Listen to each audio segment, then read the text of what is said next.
Second chapter mathematical method. काल आपण scalar product किंवा डॉट प्रोडक्ट याबद्दल माहिती पाहिली होती. आज आपण पाहणार आहोत व्हेक्टर प्रोडक्ट किंवा cross product.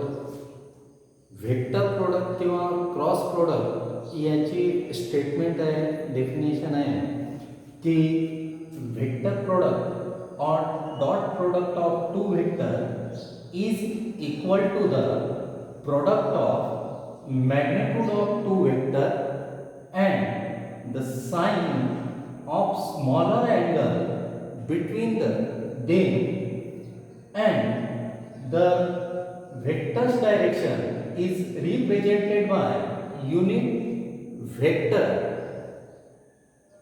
So here u is the unit vector. आता याच्यात व्हेक्टर प्रोडक्ट मध्ये दोन व्हेक्टरचा जर क्रॉस प्रोडक्ट घेतला किंवा व्हेक्टर प्रोडक्ट घेतला तर याचं एक रिझल्टंट तयार होतो, तो सुद्धा व्हेक्टर राहतो.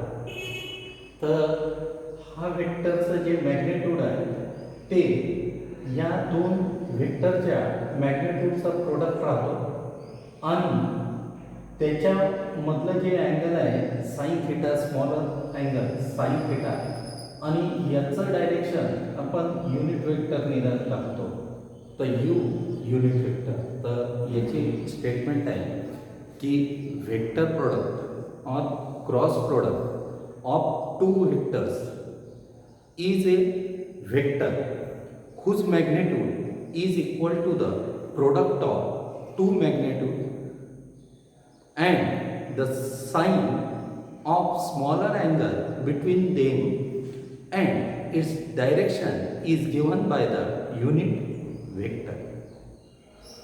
आता याच्यात जर आपण दोन वेक्टर घेतले, vector p and vector q, तर vector p cross vector q is equal to magnitude of vector p into magnitude of vector q into sin theta, and याचा जो रिझल्टंट राहील तो r वेक्टर. तर इथे युनिट वेक्टर आपण ur ने दाखवता, ur युनिट वेक्टर.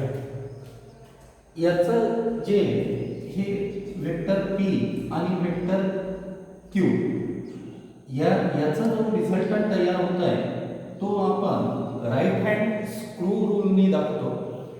तर जर हा स्क्रू आहे आणि याला आपण या प्रकारे जर रोटेट केला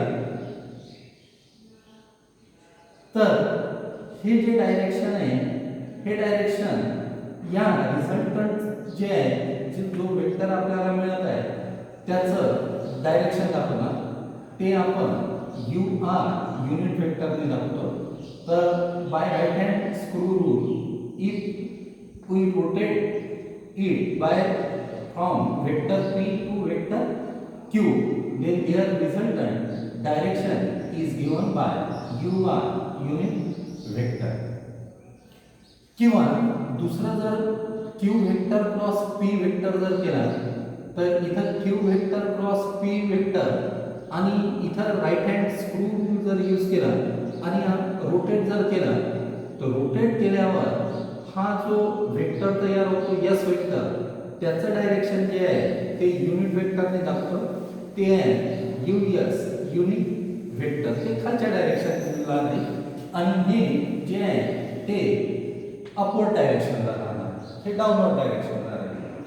तर आपण याच्यावर हे डिपेंड राहते की कोणत्या डायरेक्शनने आपण त्याला जात आहोत, वेक्टर p पासून वेक्टर q कडे की वेक्टर q पासून वेक्टर p कडे, ठीक आहे. आणि ही डायरेक्शन पाहण्यासाठी जर राईट हँड स्क्रू रूल जर अप्लाय केला तर याचं डायरेक्शन आपण पाहू शकतो.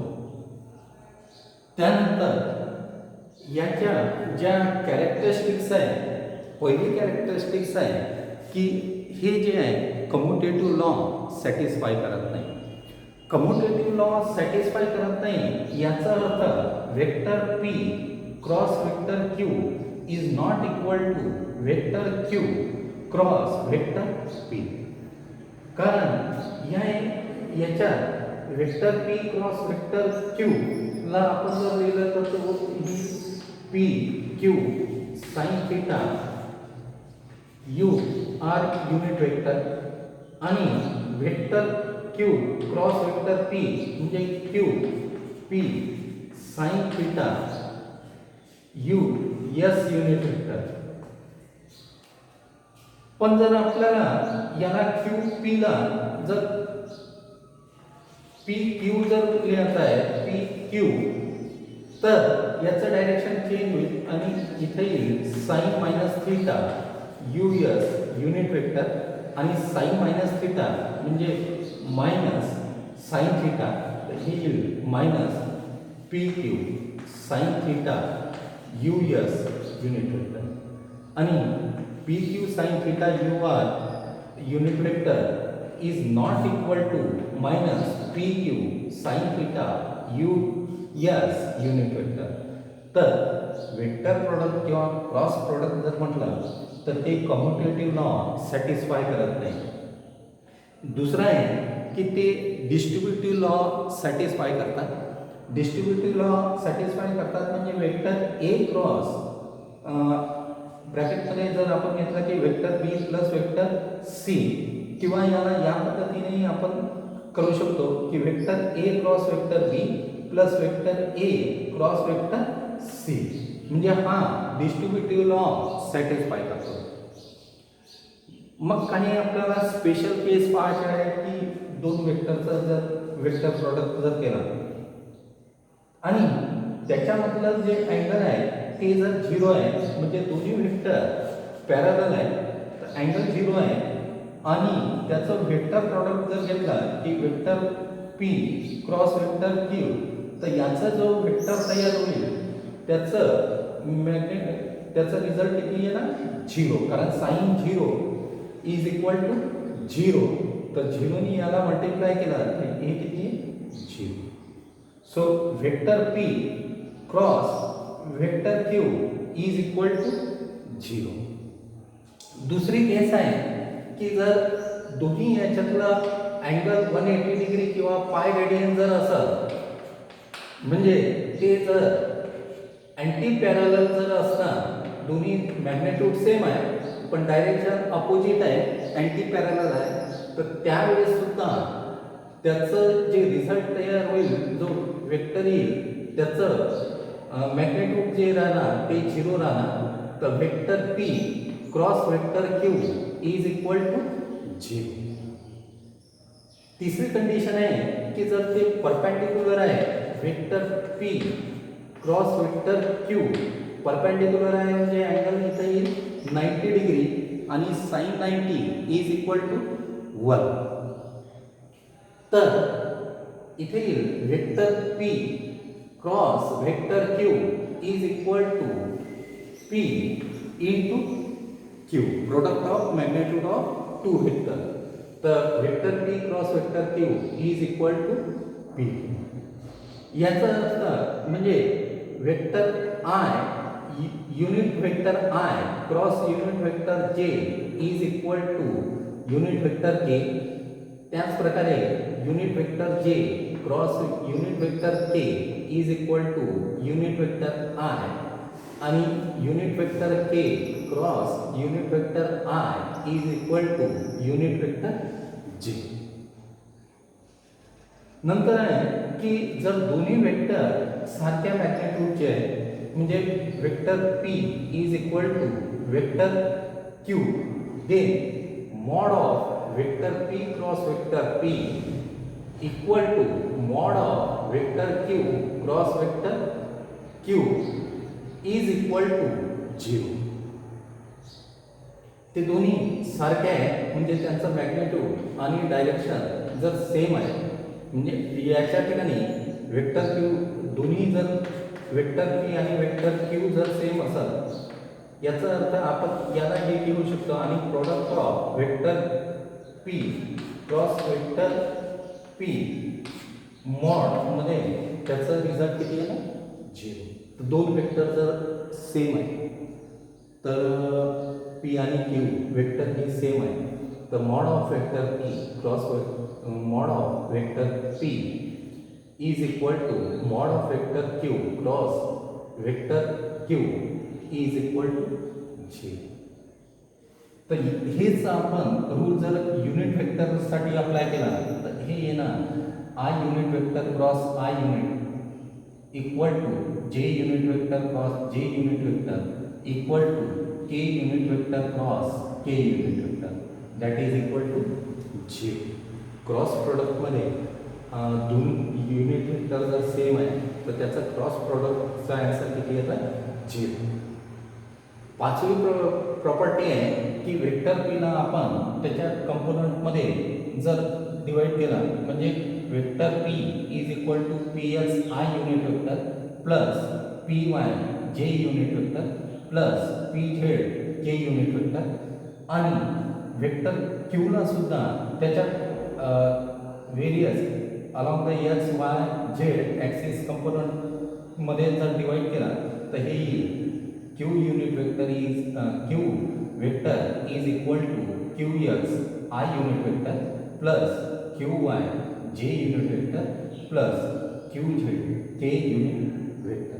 आणि या दोन व्हॅल्यू इथं vector P cross vector Q हे जर दोन व्हॅल्यू इथं आपण ठेवल्या आणि त्याला जर क्रॉस प्रोडक्ट जर केला आणि ही या दोन प्रॉपर्टी जर यूज केल्या तर सॉल्व केल्यानंतर आपल्याला इथं मिळणार vector P cross vector Q is equal to P Y Q Z minus P Z Q Y into I unit vector plus P Z Q X minus P X Q Z into J unit vector plus P X Q Y minus P Y Q X into K unit vector. याला जर आपल्याला दुसऱ्या पद्धतीने solve करायचं आहे तर determinant फॉर्ममध्ये आपण हे करतो आणि याने सुद्धा आपल्याला हेच आन्सर मिळणार आहे. तर ते आहे vector P cross vector Q is equal to determinant I unit vector J unit vector K unit vector. इथं पी वेक्टरच्या value P X P Y P Z आणि क्यू वेक्टरच्या value Q X Q Y Q Z आणि याला जर आपण solve केलं तर याच पद्धतीनं आपल्याला ते मिळतं. दुसऱ्या नेक्स्ट काय कॅरेक्टरिस्टिक्स की दोन वेक्टरचं जर क्रॉस प्रोडक्ट केलं तर त्याचं जे मॅग्निट्यूड आपल्याला मिळतो that is equal to area of the parallelogram. ठीक आहे. The magnitude of two cross product of two vectors is numerically equal to the area of a parallelogram whose adjacent sides present the two vectors. हे आपण इथं दाखवत आहोत की OA हे P वेक्टरला दाखवतात आणि OB साइड जे आहे ती Q वेक्टर दाखवत आहे. तर इथं late OA is equal to P vector, OA vector is equal to P vector, OB vector is equal to Q vector आणि या दोन वेक्टरमध्ये they are inclined at angle theta. इथून एक आपण परपेंडिक्युलर लाईन काढत आहोत. So BD is equal to H, that is the height of the parallelogram. मग area of parallelogram is equal to base into height. इथं बेस काय O ए आणि height काय बी डी आहे. तर base O A into B D. Sine theta आपल्याला जर काढायचा आहे तर sine theta is equal to B D upon O B. तर sine theta is equal to B D upon O B. याच्यावरून B D is equal to O B sine theta. ही value इथं जर आपण सबस्टिट्यूट केली बी डीच्या ठिकाणी ओ B sine theta तर हे येणार O A into O B O B sine theta, तर O A P O B Q sine theta, P Q sine theta, किंवा तेच आपण हे देतो की mod of vector P cross vector Q, so magnitude of vector product. तर या पद्धतीने आपण काढू शकतो की जर दोन वेक्टर पॅरलॉग्रामच्या ॲडजेसंट साईड दाखवत आहेत, तर मॅग्निट्यूड ऑफ क्रॉस वेक्टर जे आहे that will be equal to the area of the parallelogram. तर या प्रकारे याच्या वेक्टर प्रोडक्टच्या किंवा क्रॉस प्रोडक्टचे कॅरेक्टरिस्टिक्स आणि स्टेटमेंट आहे.